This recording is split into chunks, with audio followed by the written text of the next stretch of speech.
Adityanath questions the opposition silence over attacks on Hindus in Bangladesh, accuses them of appeasement politics, says talks of Dalits' rights but silent on the man who's being burnt in Bangladesh.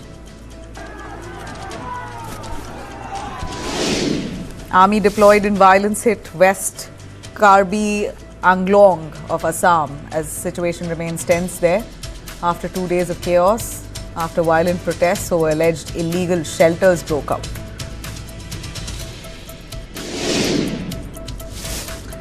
And minor girl raped and murdered in Odisha, prime accused in custody. Chief Minister expresses grief, extends 10 lakh compensation for the victim's family. And here you have Uddhav and Raj Thackeray uniting after 20 years. They announced strategic alliance to protect Marathi pride, all of them on the same stage.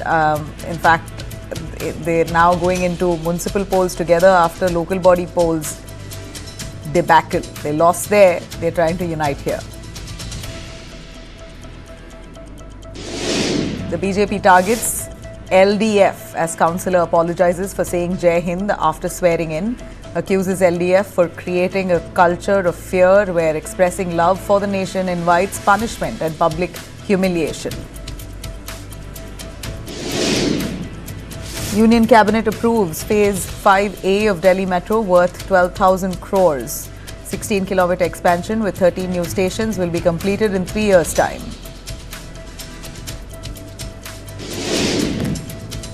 The iconic Chinnaswamy Stadium in Bengaluru will not see the return of Virat Kohli. Karnataka government has once again denied permission for the stadium to host matches. This comes despite the stadium having been cleared earlier in principle to host Indian Premier League games in the next season.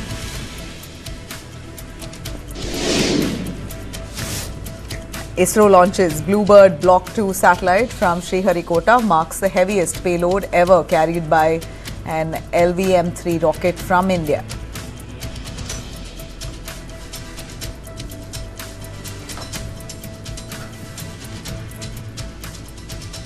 All right, let me take you through what's happening in West Bengal that's really led to a lot of hue and cry over a party that's been floated by one ousted TMC MLA. The run-up to the 2026 West Bengal Assembly elections has thrown up another controversy, this time involving ousted Trinamool Congress MLA Humayun Kabir, his newly floated Janata Unnayan party, and a social media influencer who was picked as one of his candidates. Controversy now breaks out after that candidate was dropped arbitrarily. In fact, Humayun Kabir first announced influencer Nisha Chatterjee as his party candidate, but within literally less than 40 hours or barely a day, now forget 42 hours, literally less than 24 hours itself, he decided to withdraw her name. He said that she's a social media influencer, she puts inappropriate posts and she doesn't suit our party, so they've dropped her. Nisha Chatterjee has strongly rejected this explanation. She says that she was dropped only because she is Hindu. Now, she also accuses Kabir of exposing what she calls fake secularism of his own party. She says his party is secular, but clearly he is looking at only roping in some Muslim names as candidates, and that's why he's dropped me, because I'm Hindu. She's also pointed out about the controversy involving this same Humayun Kabir who earlier claimed that he would build a Babri-style mosque in West Bengal. Remember, this is the same man who says, I'm going to build a Babri-style mosque in West Bengal. He also did a formal inauguration foundation stone that he set for that, and that's the same man who ran into controversy for that. But at this point, while she points fingers at that, she says if a man thinks like that and he thinks against our religion, and I'm Hindu, so if he's against Hindus, why will I support him? Nisha has alleged that Kabir has now indicated that he also wants to select a Muslim candidate, and that's why he's dropped me, but he's not saying it. She says, in fact, she was chosen for that party to be a candidate for Baliganj constituency, and she says that now the man is trying to rope in a Muslim candidate, and that itself is proof that he's literally communal and not secular as he claims. And also about her social media posts, Nisha says that's her livelihood, and that's her public identity, and she's built all of it through her hard work over many years of online work, and that gives her money to, that's her living, her livelihood. So that should not be insulted.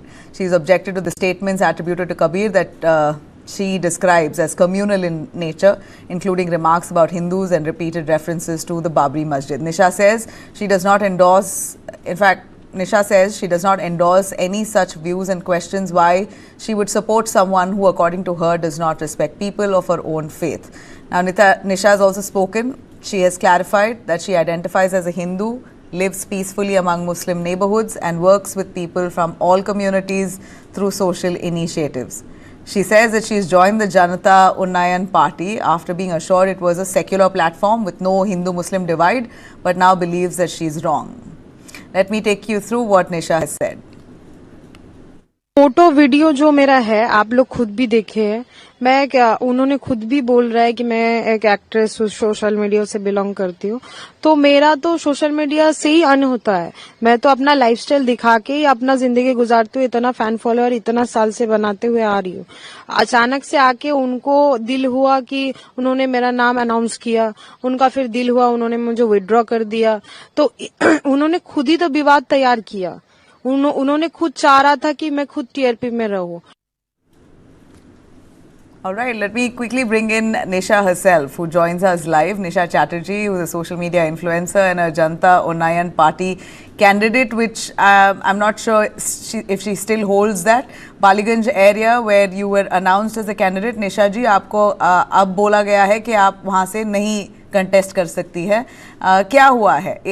आप बात कीजिए before that. For the moment Moumita Chakravarti, political analyst, and also Shikha Mukherjee, senior journalist, joining us live from West Bengal. जी बोलिए निशा जी, क्या हो गया? ये हुमायूं कबीर जी ने बोला है सेक्युलर पार्टी है, आपका नाम अनाउंस किया है, आप इतने एक्टिव हो, पॉपुलर हो सोशल मीडिया पे, इसीलिए तो आपका नाम अनाउंस किया। अब बोल रहे हैं कि आपका पोस्ट सूट नहीं करता उनकी पार्टी के ईथोस को। उन्होंने तो खुद ही अपना बयान दिया है कि मैं एक एक्ट्रेस हूँ, तो एक्ट्रेस लोग का तो यही कपड़ा होता है, और कपड़ा पहनने का जज करने का जिम्मेदारी तो मुझे नहीं लगता उनको कोई दिया है कि कोई लड़की का कैरेक्टर लेके अपने सवाल करे। उनको क्या मैंने बोला था कि मेरा नाम अनाउंस कीजिए, या उनको मैंने बोला था कि मैं पार्टी में आना चाहती हूँ? क्या आपको कांटेक्ट कैसे किया उन्होंने? मेरा एक कैफे है, उनको वो ओपनिंग करवाने के लिए ही उनसे कांटेक्ट हुआ था। उसका बाद से उनसे बातचीत होने लगा। उन्होंने खुद ही बताया था कि मैं एक पार्टी लॉन्च कर रही हूँ जिसमें सेकुलर पार्टी है, जिसमें हिंदू मुस्लिम कोई ऐसा कुछ नहीं होगा, सब एक साथ होके हम लोग चलेंगे। इस बेसिस में मैं जो सोशल वर्क करती हूँ और जो मैं इन्फ्लुएंसर हूँ, तो उस हिसाब से मैं उनको ज्वाइन किया था। तो आप पॉलिटिक्स में आना चाहती थी? आपकी इच्छा थी ऐसे? देखिए, मैं पॉलिटिक्स तो नहीं करती हूँ, पर मैं सोशल वर्क करती हूँ। आप मेरा वीडियो में भी देख सकते हैं, मैं एक इन्फ्लुएंसर भी हूँ, वीडियो भी बनाती हूँ, मेरा एक छोटा सा कैफे है, उसको रन करती हूँ, तो मेरा इसी से ही जिंदगी चलता है। तो जब इन्होंने बोला कि आप हमारा पार्टी ज्वाइन कीजिए, ये खुद एक मुसलमान है मगर बोला कि मेरा पार्टी सेक्युलर है, तो आपने विश्वास किया? देखिए, मैंने तो विश्वास करके मैंने गलती कर दिया। मैं जनता को ये बोलना चाहती हूँ कि जो मुस्लिम भाई लोग हैं, जिनका फीलिंग लेके इन्होंने खेल रहे, मेरा फीलिंग लेके जैसे खेल लिया, अभी जनता का फीलिंग लेके खेल रहा है, तो ये फीलिंग ना खेले। और एक अभी बालीगंज एरिया में अब्दुल हसन को फील कर रहे हैं, वो एक मुसलमान है, ये इनकी चाल थी पहले से ही? ऑब्वियसली चाल है, आप खुद ही देखिए ना, उन्होंने खुद ही बोल रहा है कि हम मुझे हटा के कोई मुस्लिम कैंडिडेट ही रखेगा। उनको अगर मुस्लिम कैंडिडेट ही रखना था तो फिर मुझे क्यों अनाउंसमेंट किया? उनको खुद को टीआरपी में रखना था या मुझे वायरल करना था? ये मुझे समझ नहीं आया। ये आप क्या सोचती है? वहाँ के लोग, मुसलमान लोग जो है यूजुअली टीएमसी को सपोर्ट करते हैं, मगर ये इन्होंने हुमायूं कबीर ने एक पार्टी शुरू किया है, ये इनका क्या विश्वास है कि मुसलमान इनको सपोर्ट करेंगे?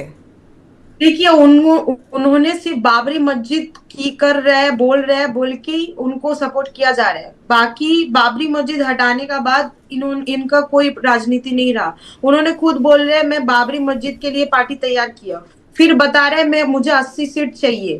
तो उनको सीट चाहिए या बाबरी मस्जिद बनाना है, यही मुझे समझ नहीं अभी तक।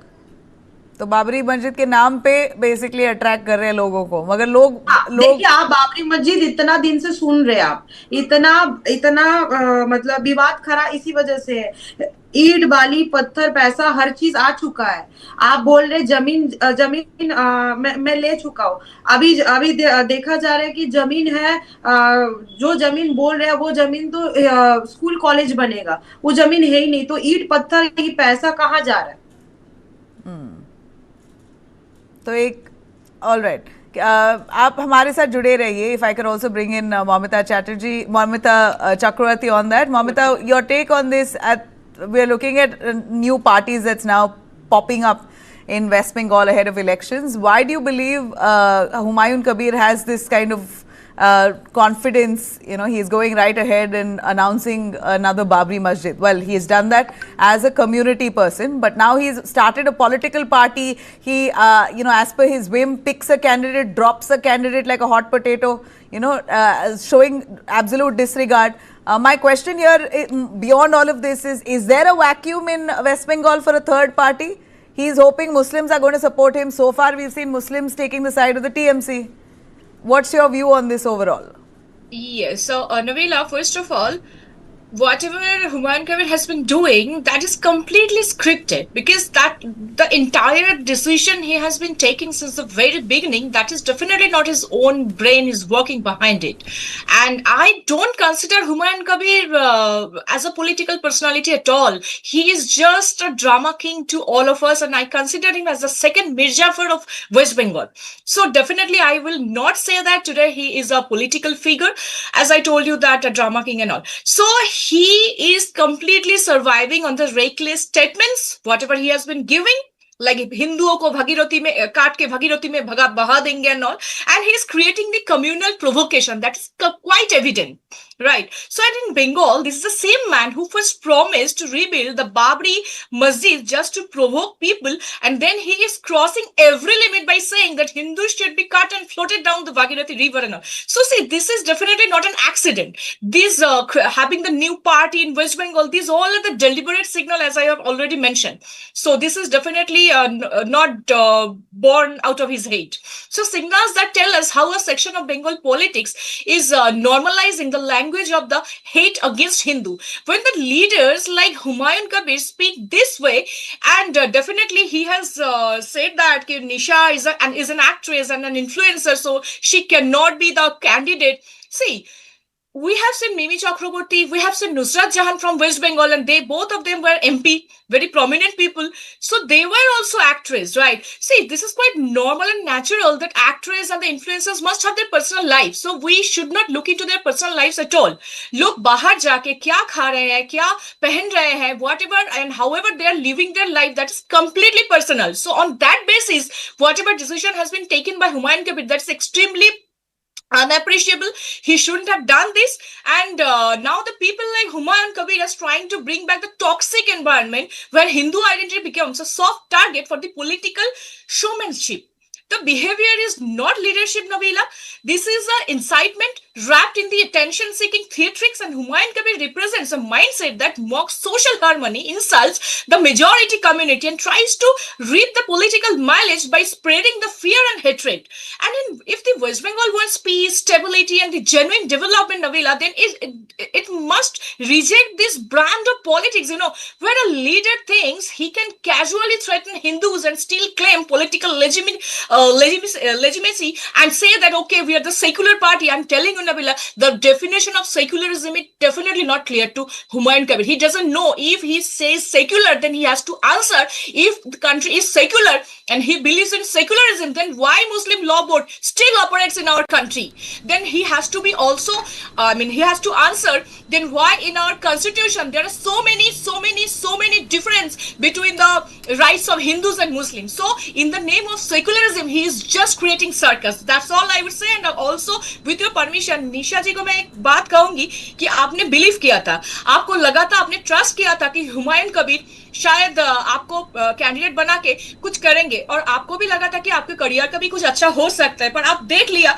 कि कैसे आपको चीट किया गया था, क्योंकि ये उनका फॉल्ट नहीं है. This is the fault of the mindset, because I mean West Bengal politics is standing completely on the vote bank appeasement politics. That's all I would like to say. Okay, let me also bring in Shika Mukherjee. Shika, do you believe there's vacuum for a third party? You know, really at this point, Humayun Kabir is a non-entity. He's risen to fame only claiming that he will build the Babri Masjid, and then you know, actually whatever little bit of publicity he's got is thanks to this girl Nisha, who's right here on our channel. If she hadn't spoken out, if she didn't come out and condemn that behavior, he wouldn't have been in the news again. No, he was in the news on the, for a bit of most of for snatches all through 2025. Humayun Kabir is not exactly Nisha Chatterjee. I mean, it's not fair to equate him with Nisha Chatterjee, who is an influencer and has a small space. He is been elected MLA over multiple terms. Therefore, I think that's an unfair comparison and an unjustified one. But you know, if you look at how third space in West Bengal politics, well, if there is a Hindu space, which is very clear, where the BJP operates, because the BJP's narrative, its appeal, its campaign from way before 2014 has been on the fact that Hindus are in danger of being outnumbered in the Muslim majority districts, and that Hindus have reasons to both fear and hate the Muslims who live within Bengal, because according to the BJP's narrative, they are all Ghuspetias. Now, this is a falsification of facts, which I'm not going into at this point in time, except to point out that when India was partitioned, West Bengal was a Hindu majority area, which is why it was partitioned and stayed on in India. Having said that, let me say the third space. Now, West Bengal, you know, in the West Bengal, the polarization has always been between the Congress and the left. And then it became the left and the Trinamool. So this was a kind of binary politics that was going on. And then you have the emergence of the BJP and the decline of both the left and the Congress in West Bengal. Their percentage, their vote share has come down to well below, are in single digit numbers, let's put it that way. So third party, yeah, of course there should be a place for a third party, because there is the left and the Congress, both of them representing a particular kind of ideological orientation, one which is secular and the other one which is pro people, in the sense that Congress has come up with its own kind of welfareism and social benefits and social security programs. The left has always been very much so on that side. So you have a third space, certainly. But for space like this, for Humayun Kabir, you know, he was ousted. For Humayun Kabir, you know, that's the peculiar part. The Muslim vote has never polarized itself as a community, as a kind of vote which ought to be represented by a party which is fundamentally communal in nature. That is not how West Bengal's Muslims have voted. That is not how West Bengal's how the Muslims operate within the political environment of West Bengal. So basically, their votes will not split. They have their different alliances. I mean, you know, if you look at how they have voted over the last, since 1951-52, what do you find? You find that the Muslims have either voted with the Congress, for the Congress, not all of them, but a majority, a significant majority of them. They have voted for the CPM later, and a significant majority of them because the Congress was also taking a share of the Muslim votes. And then you find that they have moved over to the Trinamool Congress with the emergence of a party which is also appealing to its own Hindu vote bank. So there is a Hindu vote bank and there's a Muslim vote bank. Now, if as a reaction to the Muslim vote bank politics or the appeasement politics that everybody talks about, which is basically Muslim vote bank politics, there is an emergence of Hindu vote bank politics too. And therefore, there is a third space which has opened up. Unfortunately, I would say, given the past history of West Bengal, that this is a communal space which is being opened up. And that is, I think, very unfortunate. Momita wanted to come in? Sorry? You wanted to come in? I couldn't get you. My audio is not working, I think. Yeah. You were raising your hand when ma'am was speaking. Yeah, so I would just like to say, I mean, I know ma'am is very senior to me. Then I must tell you, ma'am, you said that BJP is saying that whatever the infiltration is happening, this is all the Muslim people are coming from that. But you tell me, is it wrong? I mean, Guspetiya se jo ho raha hai, is it wrong? I mean, isn't it infiltration killing the West Bengal place? Just a moment. Ma'am, please let me finish. I didn't interfere. I did not interrupt. Please look at data. Don't get into all this nonsense. Look at data. No. You cannot tell me that nonsense and all charm. I think you should not use it, right? You are very senior to me. So please maintain this behavior. I request you. Look at data. I'm telling you again and again and again. Look at data as it has emerged out of the SIR process. From 2014 to 2024. Do not talk in generalizations. There is enough data on the ground. Can I please finish, ma'am? Can I please finish? Yeah. From 2014 to 2000. Nabila, can I speak, please? Go on. From 2014 to 2024, there was, in the border area, at least 7,500 infiltrators tried to get in. Then 18,800 were arrested.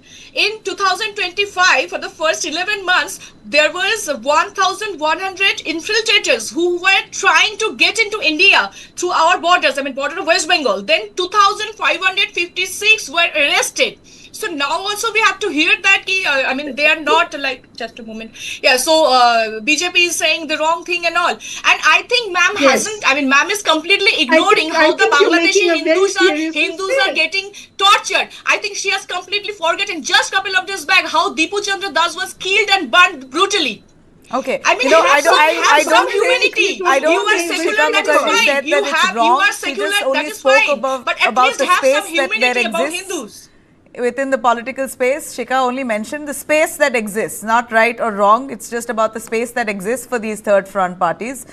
You have the BJP and the TMC, both prominent parties. The left has nearly vanished. The Congress has barely any presence. So a party like Humayun Kabir's, how far will it go? And then you have these kind of issues that are now cropping up in his party, where he's selecting a Hindu, calling it a secular party, and then dumping the person instantly. So clearly not too sure Nabila, if this party really has future. Seconds? If you can, please give me 10 seconds to complete. If we have 10 seconds to talk about, can I just join you for 10 seconds? Yeah, so I would also like to add that all the people of West Bengal, we should remember that how Hindus got tortured by the people, by the minority community, especially after post-poll 2021 Nandigram, there was massive torture on Hindu families. And then we come to 2022, then 2022 on Rampur Hat, the family of Hindus were tortured and their house and lands were burned. So what do you say? What are you trying to establish here? Yeah, so we should remember that, and we should also, BJP is clear. The narrative is getting spread that BJP is doing Hindu thing and all in Hindu Rashtra. So why not to create the Hindu Rashtra when Pakistan is a Islamic country? So you're saying a person like Nisha Chatterjee should join the BJP? That's what you're trying to say, Mamata? So Bangladesh is a completely separate Islamic country. Pakistan is Islamic country. Then if Bharat to कोई धर्मशाला नहीं है, कोई कोई धर्मशाला नहीं. अगर if it is formed as a Hindu Rashtra, then what is the problem? Do we really want to die like the way Dipu Chandra Das was tortured and hung, brutally killed and murdered? We don't want that. We don't want our Hindu bhais and brothers and sisters will hang from the tree, burning their bodies like that. We don't want that. We really you're making that sound like an epidemic. I don't think that's the problem here in India. Thankfully, we're in India, not in Bangladesh. Those kind of situations don't happen. If keep coming, the jihadi mentality is getting spreaded the way. Just few years, maybe within 5 or 10 years, we have to see this picture. If we don't stop the infiltrators right now, right away. So that is the Home Ministry's duty to ensure that the borders are secure. But in West Bengal, Nabila, let me just tell you, it's a riverine area. Murshidabad, if you come to Murshidabad, Malda, 24 Parganas, everywhere, it's a riverine area. In the year of 711, first infiltrators was Muhammad bin Qasim. There is a riverine area was Punjab, but now it's West Bengal. So fencing is happening. I mean, the Mamata Banerjee is not giving land even after Home Minister sent and shared 10 letters, and he has cleared it very much prominently at Parliament. The letter was saying. You're saying that a person like Nisha Chatterjee, since we're talking about her today, we've lost a connection. You're saying a person like Nisha Chatterjee will and should join the BJP because the BJP is more welcome to the Hindus, not any other party. Is that what you're saying? That is completely her personal choice. But all I would like to tell her, I mean, though she's not here, she should trust any person who is giving respect to the culture she belongs to, respect to the religion she belongs to. As simple as that, right? Yes, that's about it. That's all I have time for. Thanks very much, Shikha Mukherjee, Momita Chakravarti and Nisha. We've lost a connection, but we're going to keep a close watch on West Bengal elections coming close. Lots of these controversies are now erupting. We're slipping into a short break. We're coming back with a story that's really interested us as much for us to hold a small panel discussion on this, on a woman in Bengaluru who's decided to sue her society uncles for busting her house party of 62 lakhs. Stay with us.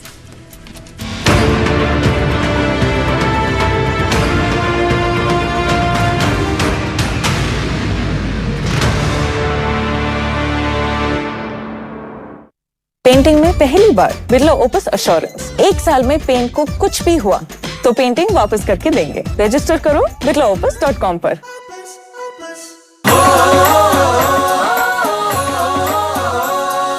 दो ही बरस की बात है और बदल रहे हालात है। हर गांव, शहर और कस्बे में खुशहाली की बरसात है। नई सड़कों के जाल हैं, एक्सप्रेसवेज कमाल हैं। प्रदेश की नई रफ्तार है, ये भजन लाल सरकार है। नव उत्थान, नई पहचान, बढ़ता राजस्थान, हमारा Rajasthan.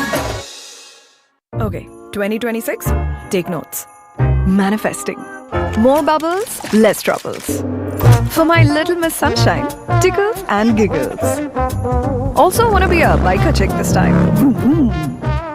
Allah, merci beaucoup. And year 2026, only love for my people and myself. To manifest my best life, nature's cosmic energy. Now mine, natural diamond intention pendants.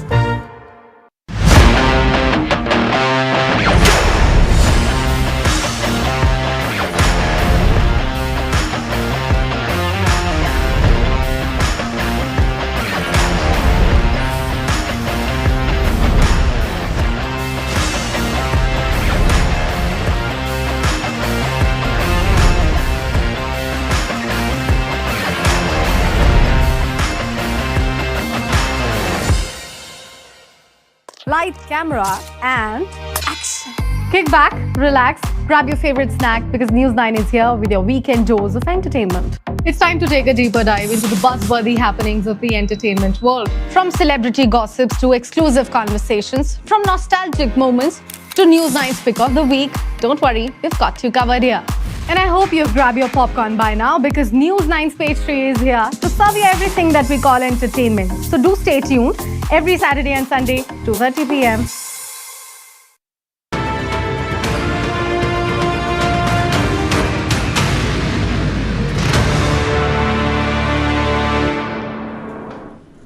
Welcome back. Well, we're looking at a story that's really caught our attention from Bengaluru.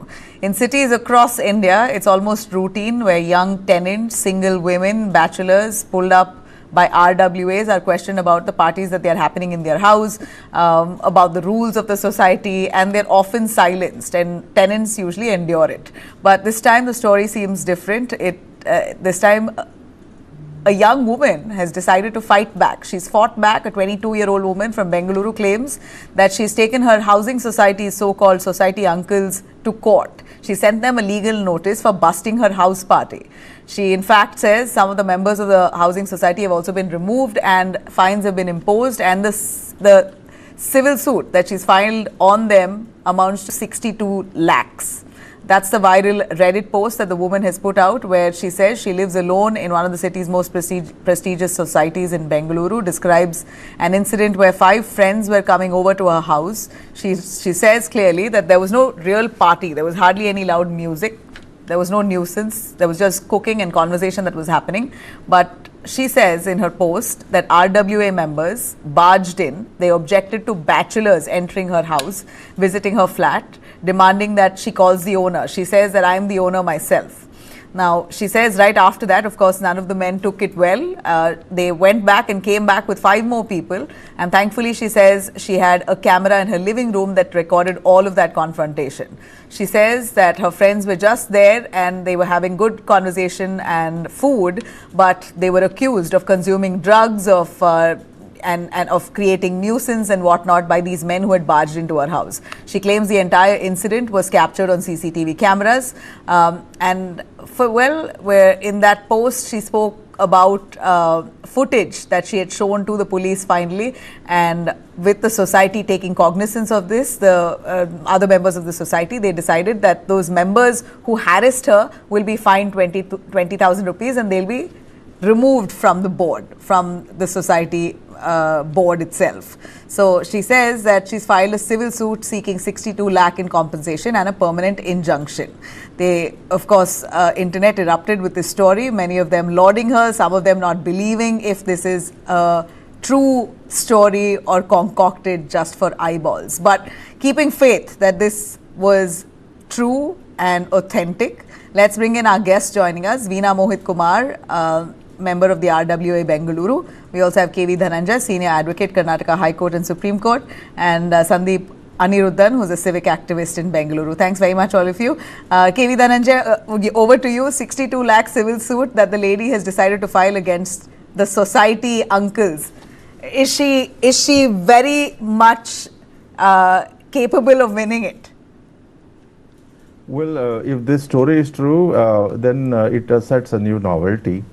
We've had barely any case like this in this country. So now a society sometimes can be seen as a club.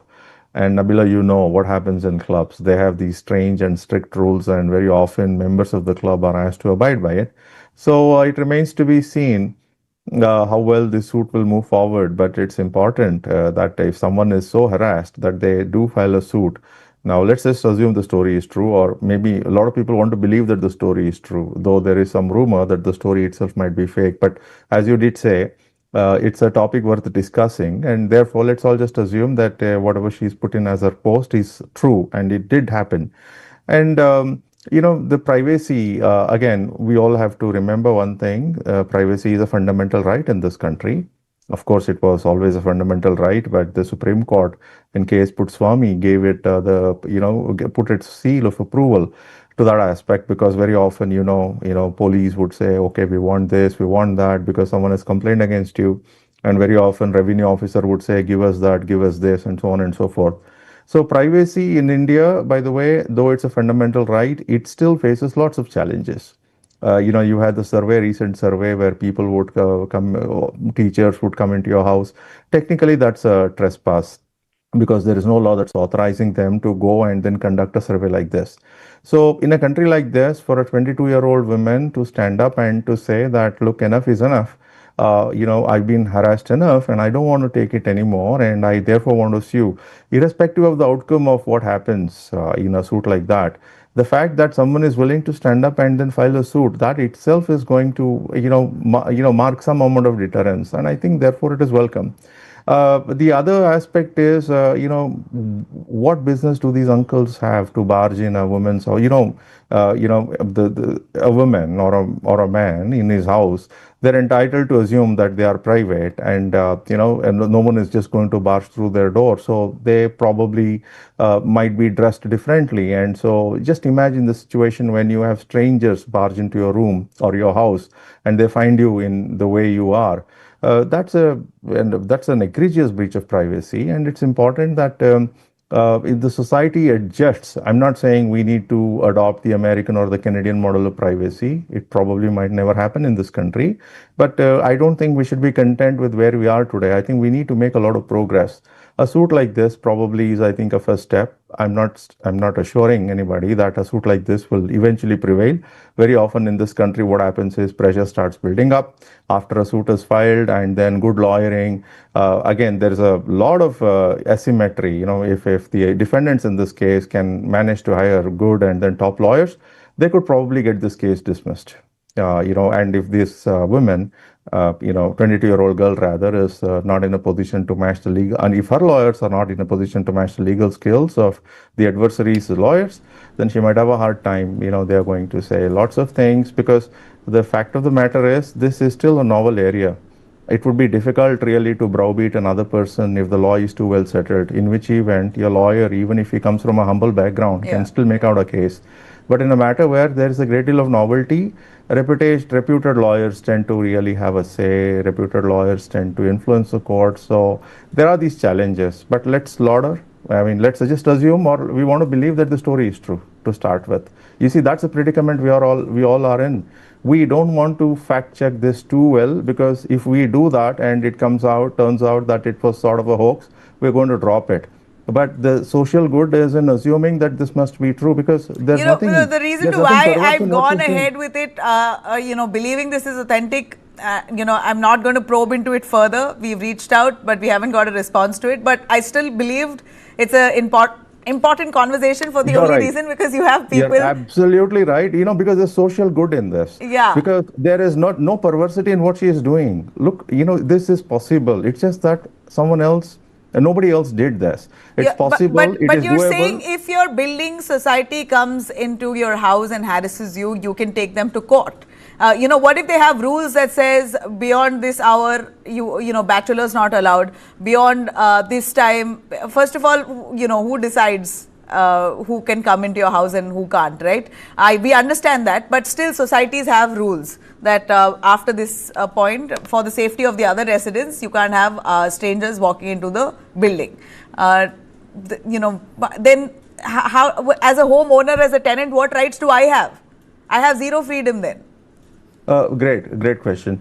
So even if, let's say, there is a commitment by this girl beforehand that she would not let in any person come into her house beyond a certain time, and if there's a violation of that, there's always a method to address it. Barging in a place where a girl is alone is never the option. You can always stand outside the door, you can knock on the door, you can request them, and there is always a way and a method. And what happens at the end of the day, is there going to be a terrorist attack or anything if they just leave her to herself? No. So they could always take it up the next morning, convene a meeting. What they did, allegedly, in this case, but anyway, the fact of the matter is, because names are not even there in the picture, so we don't need to use the word allegedly, because no one's going to really be hurt. So whatever is reported by the girl, I think is egregious conduct on the part of all of those people. They ought not to have done anything like that. What is it that would happen? Look, which world are we living in? At the end of the day, women and men have the freedom to mix with people of their choice in their house, in their apartment. And I don't think any member or any housing society should ask members to barter away that freedom in return for what? What do they get in return? Because, these are agreements at the end of the day. And the British left us with a wonderful law called the Indian Contract Act. And you read that contract law, you will find that this agreement, the house owners or house building societies, whatever agreement they have, that will have to meet the test laid down in the Indian Contract Act. And that's a 150-year-old law. It's a great law. Under that law, you must receive something in return. What is this girl? What is receiving anything in return?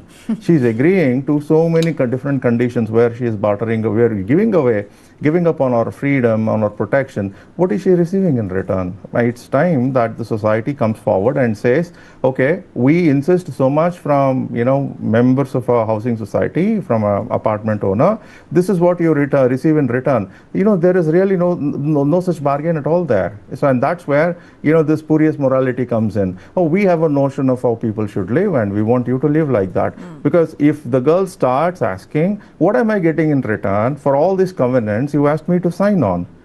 Well, very little.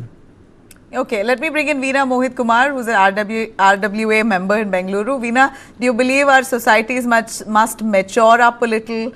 We must be more acceptable. First of all, even if it's true that they are bachelors and having a good time, who is anybody to interfere in a person's business? And as long as they're not creating a nuisance in front of other people's homes, right? If the sound is not overtly disturbing, even then a little bit of sound should be tolerated if that's the case, because now you have homes that are so close knit, you can literally listen to your neighbors talking sometimes.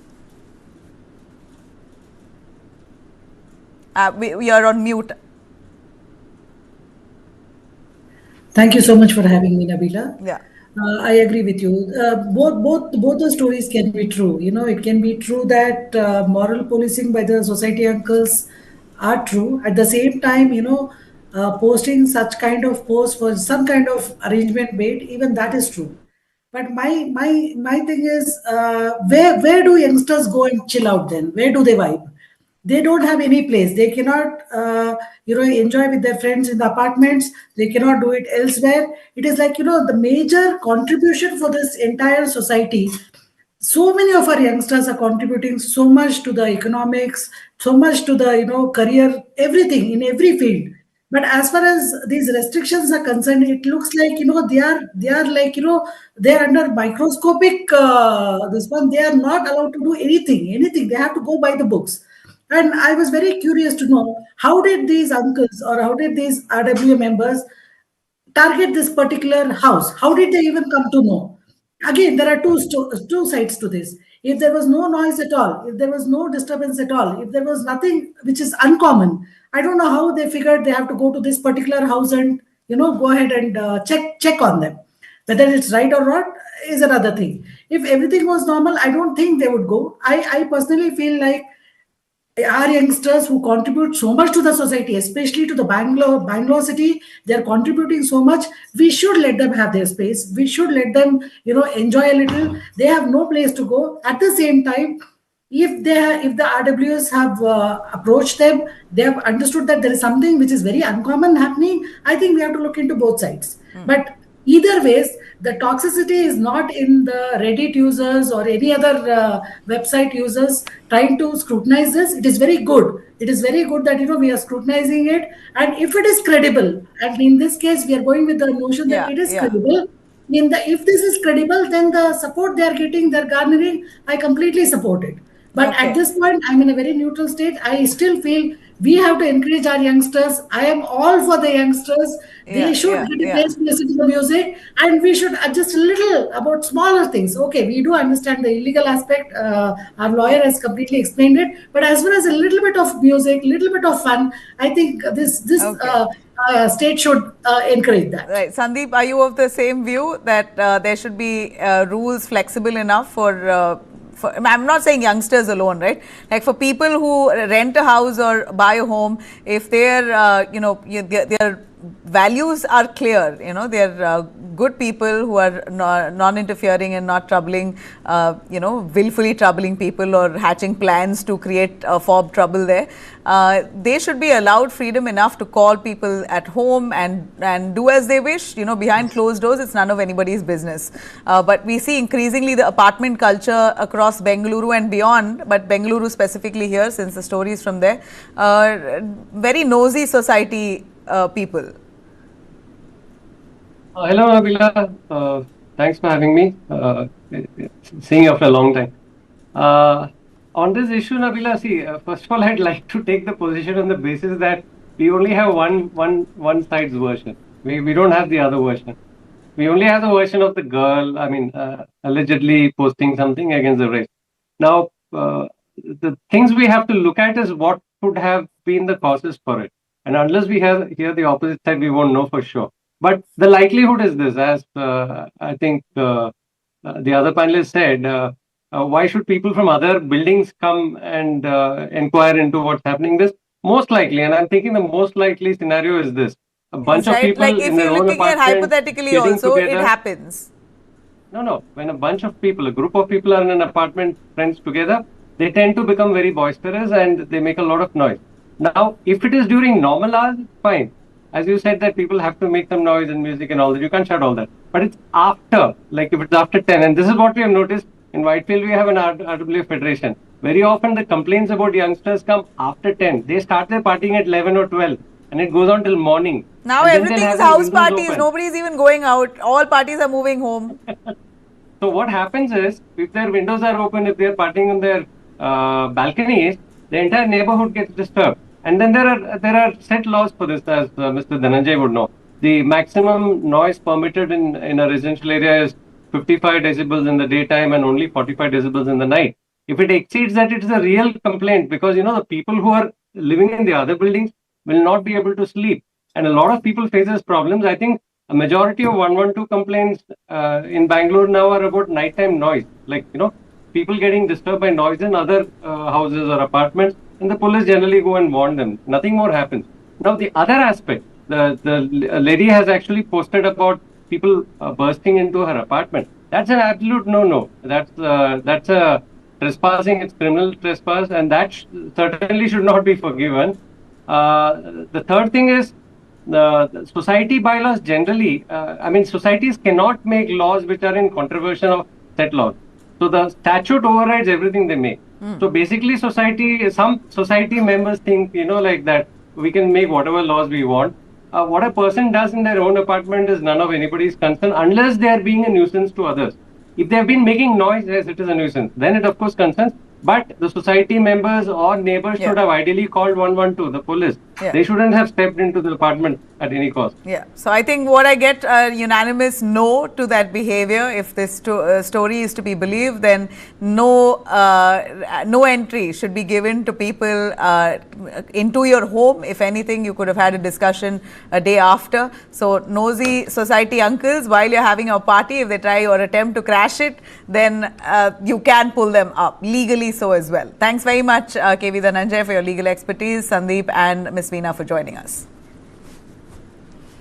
All right, all our stories on Day to Night. Let's start with Bangladesh. In fact, big news coming in from Bangladesh. Bomb explosion in Bangladesh's capital Dhaka has claimed at least one life. A youth named Siam was killed when a crude bomb was hurled from a flyover and exploded. Eyewitnesses say that the device detonated on impact, seriously injuring Siam, who later died at the scene. Police say primary investigations confirm the bomb was thrown from the flyover. The motive remains unclear. CCTV footage is now being examined to identify the attackers. Relatives confirm that Siam worked at a local factory, was present at the site when the blast occurred. Police have cordoned off the area. Many residents are currently in panic. But of course, many questions being raised as to what kind of unrest is Bangladesh going to see in barely 2 months. There's going to be elections in Bangladesh after the ouster of Sheikh Hasina's regime. Here you have the interim regime led by Mohammad Yunus, who seems to be failing in ensuring law and order there. Elections are coming close. In the meanwhile, you have multiple people who are being shot dead. 2 student leaders have been killed. One popular one, Usman Hadi, has been killed ever since protests have been on in Bangladesh. And now a bomb blast has certainly left the country in the edge. Now, the Unnao rape survivor has protested against the Delhi court's ruling of giving him concession with regards to his life sentence and also granting him bail. The Unnao rape victim and her family have condemned this, saying that this is nothing but a death sentence to them now. If Kuldeep, who's the accused here, is out, then they might as well go back to prison. That's how hurt the Unnao family is right now. The Unnao rape survivor has also met with Congress leaders Rahul Gandhi and also Sonia Gandhi, and they've sought support from the Congress leaders. The survivor says that this is injustice that's being done to her, and she shared her struggles that she's faced and her family has faced as well. She expresses her desire also to meet President Murmu and Prime Minister Modi and Home Minister Amit Shah, emphasizing that she wants justice. She now says she's going to take this matter to the Supreme Court and ensure that the accused Kuldeep is back in prison. दिया कि हम आपको न्याय दिलाएंगे, आपको legal से भी न्याय दिलाएंगे, आप परेशान मत होइए, आपके साथ गलत हुआ है। एक जज साहब ने ये देश का पहला ऑर्डर है कि रेप के आरोपी को सजा रोक के उसको कोर्ट ने जमानत दे दी। मैं प्राइम मिनिस्टर से भी मिलने का टाइम मांगा है, प्रधानमंत्री से भी मिलने का टाइम मांगा है। All right, we're looking at the Congress extending a hand here. Sources say that Congress sources say the survivor has requested Rahul Gandhi to help in securing a top lawyer to fight her case against former BJP MLA Kuldeep Sengar in the Supreme Court. Rahul Gandhi has criticized the treatment meted out to the survivor during the protests that she carried out at the India Gate as well. They were literally dragged out of the India Gate while they were protesting with the family itself. Now, Rahul Gandhi in a post has asked whether such treatment of a gang rape survivor is appropriate at all. Survivor has vowed to take her fight to justice to the Supreme Court. We're going to see how this case pans out.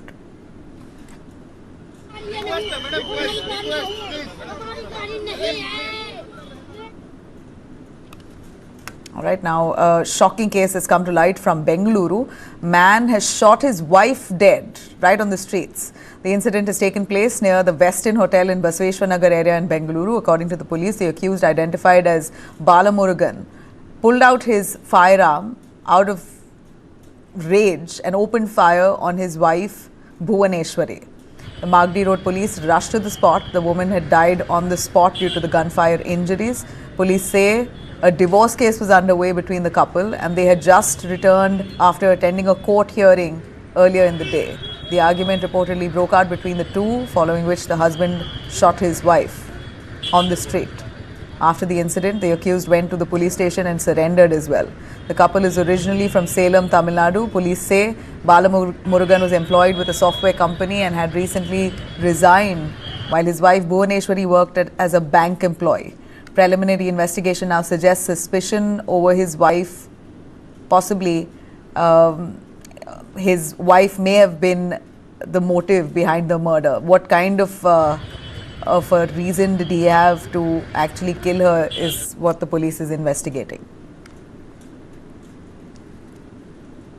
Now, an Indian traveller, vlogger Anant Mittal, popularly known as On-Road Indian, has alleged that he was detained in China for nearly 15 hours over comments that he made online about Arunachal Pradesh. In an Instagram post and a YouTube video, Mittal describes the experience as horrific, disturbing, emotionally draining, repeatedly saying that he felt helpless during the ordeal. The incident reportedly took place on December 15th at Guangzhou Airport, where Mittal had landed to visit a friend. After completing immigration formalities, officials stopped him before stamping his passport and sent him to a detention area. Mittal says that he was made to wait for nearly 2 hours, or actually more, much beyond that, multiple hours, where he was questioned and not given food. He says that initially they appeared friendly, but later they began to search his luggage, confiscated his camcorders and electronic devices. He claims that he was interrogated over a video, and he had raised concerns related to Arunachal Pradesh. One video that he had put out,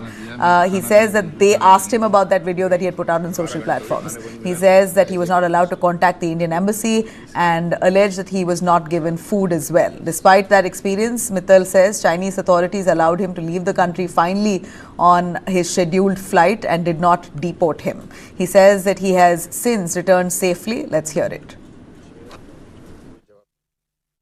China immigration पे पहुंचा मैं, as always they are professional. उसने मेरे passport पे sticker लगा दी। उसके system में कुछ पॉपअप हुआ, उसने अपने ऑफिसर को बुलाया, बोल रहे इसको ले जाओ। मेरे को डिटेंशन एरिया में ले गए। काफी लोग थे वहाँ पे, बांग्लादेश के लोग 8-10 थे वैसे। जब 2 घंटे तक कोई नहीं आया, मैं परेशान हो गया कि कुछ गड़बड़ है। 2 घंटे बाद 2 चाइनीज ऑफिसर आए, मुझे एक रूम में लेके गए थे। कैमरा, फोन जो रिकॉर्ड कर सकते थे सब ले लिए। वो मेरा आईपैड बैग में भूल गए चेक करना। मुझे समझ आ गया वो इशू जो मैंने रेस किया था वो गलत डायरेक्शन में चला गया। Guys, I can not stop crying. अभी मेरे को रिलीज किया है।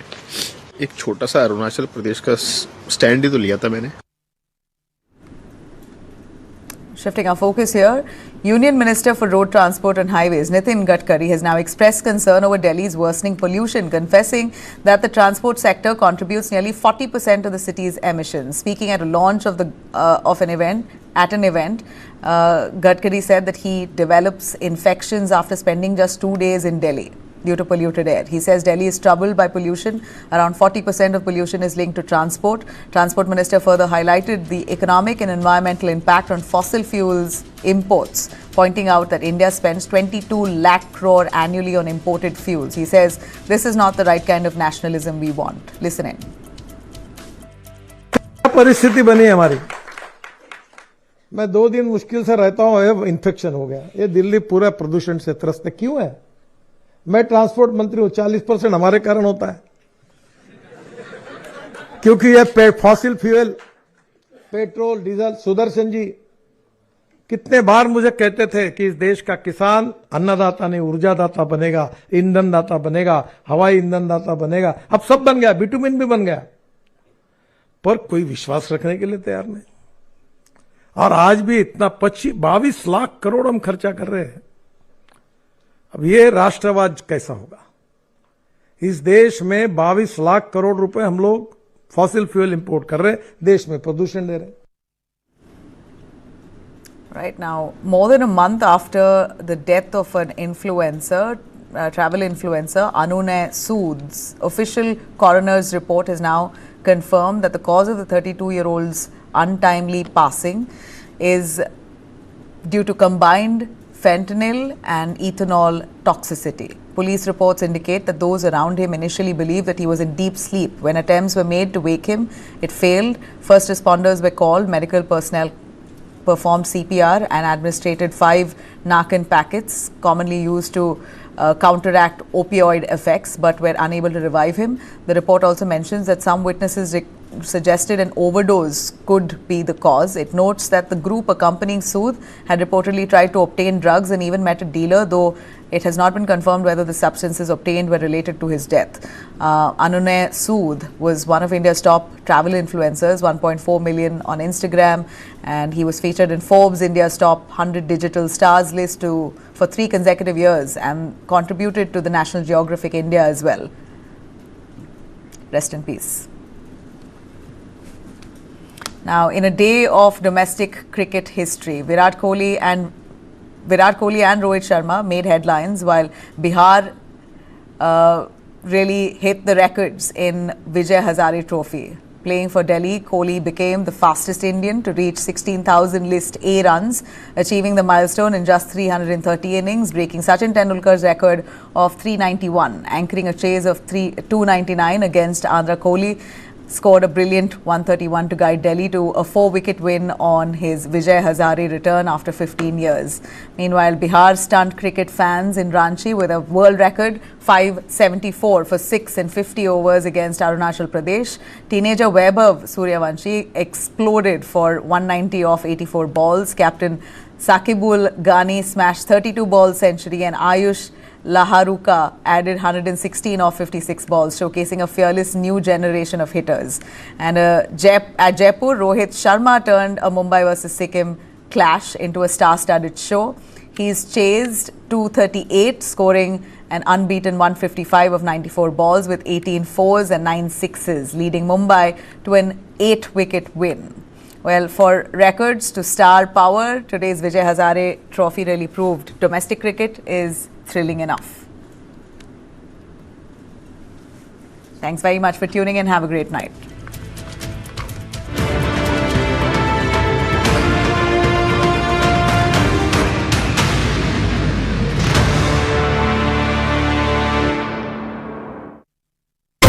लाइफ जब भी आगे बढ़ने का मौका दे तो अपनी सुपर पावर, अपना गोल्ड यूज करिए और IIFL फाइनेंस से गोल्ड लोन लीजिए। IIFL फाइनेंस करता है सीधी बात। Okay, 2026, take notes. Manifesting. More bubbles, less troubles. For my little Miss Sunshine, tickles and giggles. Also wanna be a biker chick this time. Vroom, vroom. Allah, merci beaucoup. And dear 2026, only love for my people and myself. to manifest my best life. Nature's cosmic energy. Now mine. Natural diamond intention pendants. मेरी बेटी के अभी से बाल झड़ रहे हैं, मैं क्या करूं? 2 स्पून ही काफी है। लायन डेट सिरप, इसमें आयरन, फाइबर्स, विटामिन्स और किसी भी बीमारी से लड़ने की ताकत बहुत ज्यादा है। आयरन यानी बाल झड़ने से रोकथाम। रोजाना 2 स्पून लायन डेट सिरप हल्के गर्म दूध में भी मिलाकर पी सकते हैं। लायन डेट सिरप रोजाना 2 spoon. Light, camera, and action. Kick back, relax, grab your favorite snack because News9 is here with your weekend dose of entertainment.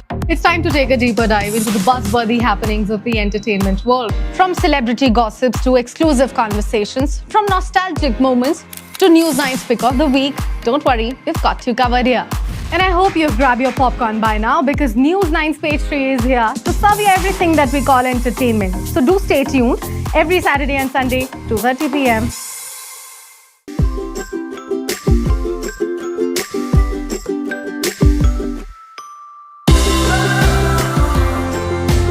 Welcome to the new episode of Season 2 Malaysia.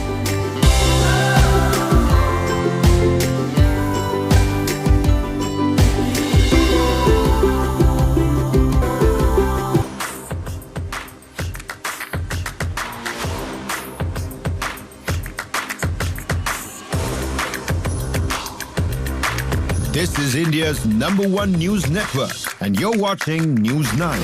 English news as it should be.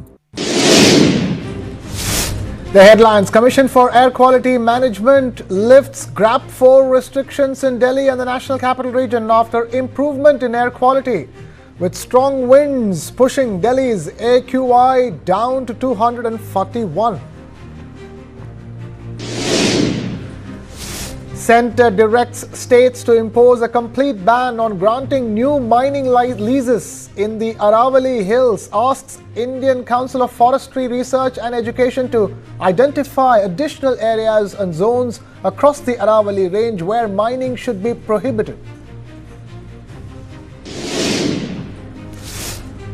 Unnao rape survivor meets Rahul Gandhi after suspension of singer's jail term. Survivor says Rahul Gandhi and Sonia Gandhi assured her full support for justice. Minor girl raped and murdered in Odisha. Prime accused in custody. Chief Minister expresses grief, extends 10 lakh rupee compensation for the victim's family.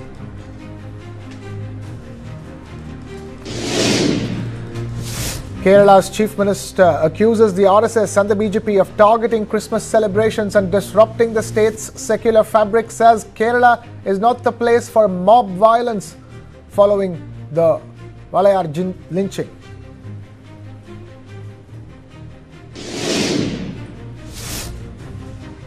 One killed after miscreants hurl a crude bomb from a flyover in Dhaka's Mog Bazar area. Police say that the motive is unclear and CCTV footage is being reviewed to identify the attackers.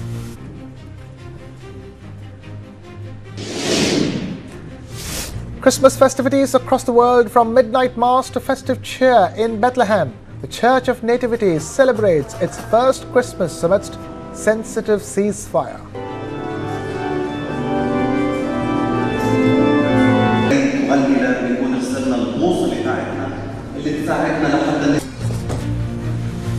Leader of the opposition and Congress leader Rahul Gandhi met the Unnao rape survivor's family at 10 Janpath after she alleged ill treatment and protested against the bail granted to the accused Kuldeep Singh Sengar.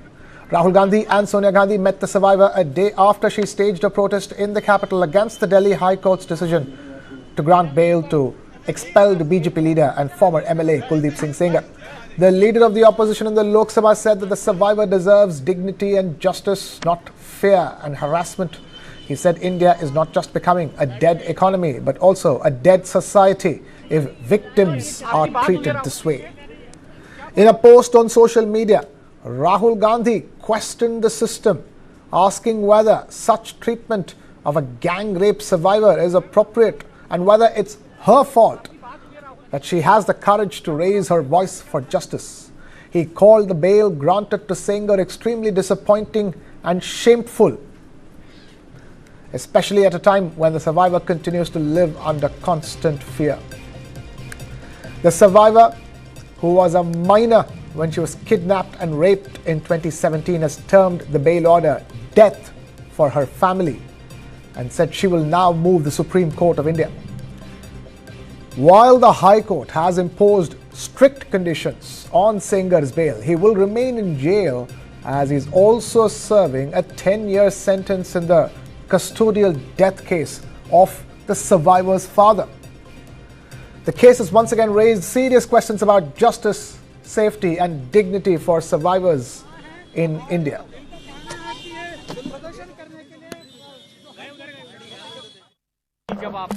जी, उन्होंने भी आश्वासन दिया है कि बेटा आप परेशान मत होइए। उनके भी आंसू आ गए कि ऐसा देश का न्याय नहीं है, अन्याय हुआ है आपके साथ बेटा।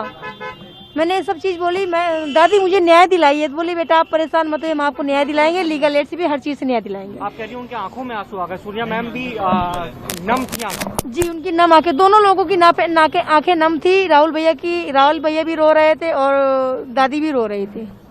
उन्होंने कहा है आपकी मैं तो पहली बात तो मैं प्राइम मिनिस्टर से भी मिलने का टाइम मांगा है कि हमसे मिले, मैं अपना दुख दर्द बता सकूं। मेरा है कौन, मैं इन्हीं लोगों से अपना दुख दर्द बता सकती हूँ ताकि हमें न्याय मिल सकेगा। The Unnao rape survivor meeting Sonia Gandhi and Rahul Gandhi at 10 Janpath after staging protests against the Delhi High Court's order to grant bail to the prime accused, expelled BJP leader and former MLA Kuldeep Singh Sengar. A day after she staged that protest along with other family members, the Unnao rape survivor meeting Sonia Gandhi and Rahul Gandhi, and both of them assuring support to her, and Rahul Gandhi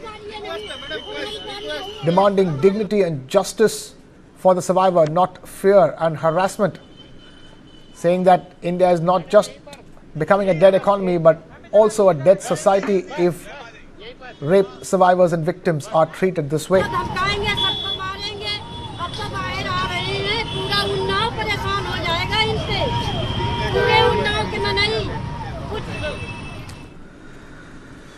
Now, a shocking incident has been reported from Odisha's Bhadrak district, where the body of a 10-year-old girl was found under Chandbali police station limits. The case came to light after the child was reported missing on Tuesday evening. Locals discovered her body in an isolated area near Baligaon, following which police were alerted. Based on a complaint filed by the girl's family, an FIR has been registered under relevant sections of the law. Police officials say that prima facie evidence points to a case of murder, and further investigation is underway to determine all circumstances surrounding the crime. Eastern Range DIG Pinak Mishra said a special investigation team was immediately formed under the supervision of the Bhadrak Superintendent of Police. Acting swiftly, the police apprehended the main accused early this morning. The incident has sparked strong public reaction. Locals staging protests in Chandbali, demanding justice for the victim. In Bhubaneswar, the capital of Odisha, the Biju Yuba Chhatra Janata Dal held a demonstration outside the Chief Minister's residence, calling for strict action and stronger measures to ensure the safety of children. Chief Minister Mohan Manji has expressed condolences and announced compensation amounting to 10 lakh rupees for the victim's family. In addition to the financial aid, the Chief Minister has assured that a thorough investigation will be conducted into the heinous crime. He emphasized that the culprit responsible for this act will face the harshest of punishments.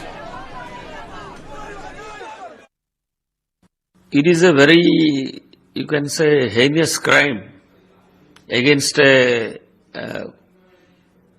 student, girl, only of 10 years age, who is studying in class 3. She is brutally raped, gang raped yesterday, as alleged by the people. And it happened in Chandbali area, NAC area, near NAC area. And we from BJD condemned this heinous crime. And all the culprits, not only one fellow, all miscreants were involved, should be nabbed immediately. Our MLA is going to the spot, and our student wing is making this demand also, as well here, Bhubaneswar. Shocking incident in Odisha's Bhadrak district, where the body of a 10-year-old girl was found murdered. Locals discovering her body in an isolated area, after which the police were alerted.